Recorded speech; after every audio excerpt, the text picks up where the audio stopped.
So I kind of just fell out and joined a fraternity, like started, doing the usual, like partying, drinking, doing, other stuff. Second semester of my senior year of high school, my parents, ironically enough, I heard them on the night of their anniversary, getting in an argument, and we had kind of known because it had been brought up before, but the next morning, instead of going to church, sat us down, they were like, we're getting a divorce. And when they told me, I didn't believe it at first, whoa, what's happening? Because for the last 18 years of my life, my parents have been married. And I was like, okay, well, I'm going to college, it'll be fine. And it kind of reached the peak, my junior year, because first semester of my junior year, that's when it really started to weigh heavy on my mind, though, the divorce. What I was doing to cope with it was definitely, honestly, it was just pretty much drugs. There were days when I literally would be up on drugs and just stay up a whole next day, wouldn't sleep. And at the time, I was I wasn't doing it all the time, so I kind of in my mind justified it as oh, it's okay, I'm just having fun on the weekends. But then I also didn't care that much necessarily about school. I would go out and party the night before a test versus staying in and studying. So imagine, that's the pits, right?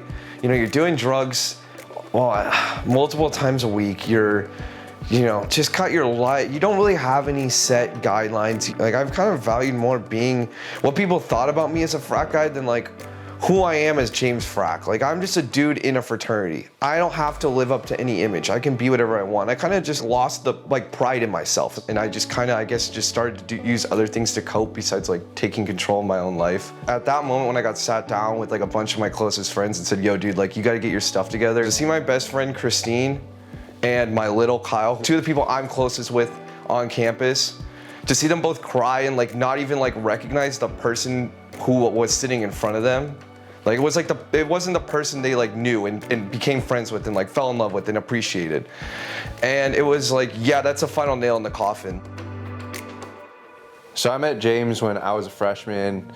He was a pledge class ahead of me, and he was kind of he was just kind of the guy that went hard at every single party, and I think everyone in the house knew that Frack was one of the biggest party animals. Semester before, I had been talking to him, and kind of just out of the blue, he was just oh yeah, you lead Bible study, right? And I was like, yeah. He was cool, I'll probably never go to one of those.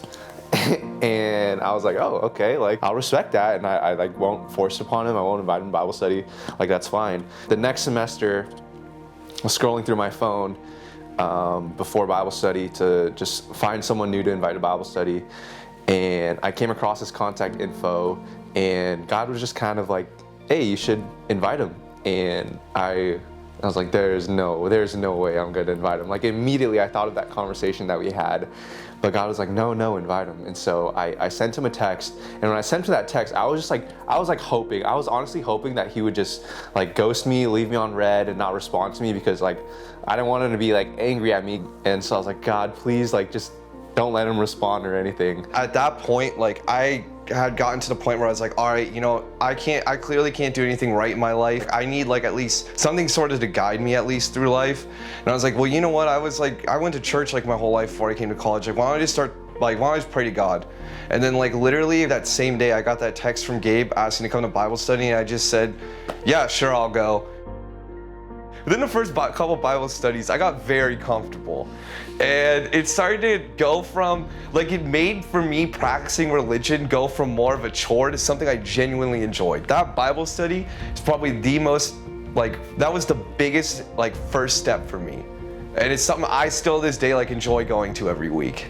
And God still, despite me, staying up a whole day, on drugs, or just not caring, pushing people away, disrespecting people, disrespecting him, he still knew deep down, I was lying to myself, and he knew it. And so the fact that he could still reach his hand down to me, give me the sign of that Bible study, and gave me the choice to take it or not, and I just kind of said, you know what, I'm kind of over this, I'm just gonna reach up and take it. And to see where my life became in a year since I kind of started listening to him, I would say living with God is definitely a night and day difference in my life. It's kind of crazy to like, that's I think the biggest shift is that like, I don't see him as like a tyrant anymore. It's just kind of like just a homie.